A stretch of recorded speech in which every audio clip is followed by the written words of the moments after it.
ዛሬ ያየነው 9.6 ኪሎ ሜትር ነው።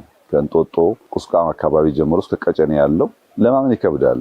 አየሩም አምና የተከልናቸው ዛፎች ያሉበት ሁኔታም ራሱ የውሃ ዳር ልማቱ በቀጥታ ነው እንጂ 9.6 ኪሎ ሜትር የምልህ ሃይኪንጉ ሲጨመር በጣም ረጅም ነው። እስከ ቀጨኔ ብቻ ያለው ከዛ በኋላ ደግሞ ይቀጥላል ማለት ነው። በዚህ ውስጥ ያስደነቀኝ ነገር እንጦጦ አካባቢ ስንጀምር የእንጆሪ ልማት ሙከራ ተደርጎ ነበርና እንጆሪ ልማት አዲስ አበባ ላይ በእነዚህ ያለ አልቲቲዩድ እንደሚመረት ከዚህ ቀደም ብዛም አናቀም እንሞክር ተብሎ ነው የጀመርነው። ዛሬ ያየነው ውጤት ግን በጣም ይገርማል።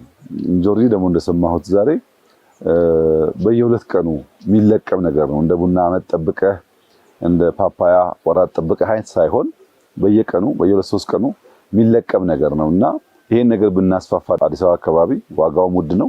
ለአገር ውስጥ ገበያም ለውጭም ልናውለው እንደምንችል የሚያመላክት ነገር አለ። ብርቱካን ተተክሏል፣ ሎሚ ተተክሏል፣ የደጋ ቡና ተተክሏል። ማር አይታችኋል። ከእንጦጦ የተለየ ኦሮማ ያለው ማሮች ማየት ችለናል።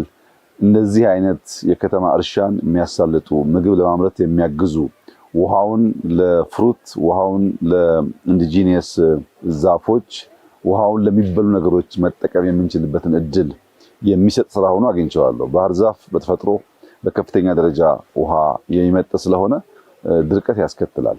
ባህር ዛፉን እያስወገድን አገር በቀል ዛፎች እያሰፋን ስንሄድ ተራራው ብዙ ውሃ የመያዝና ለታችኛው ተፋሰስ ደግሞ ውሃ የመልቀቅ አቅም እያሳደገ ይሄዳል።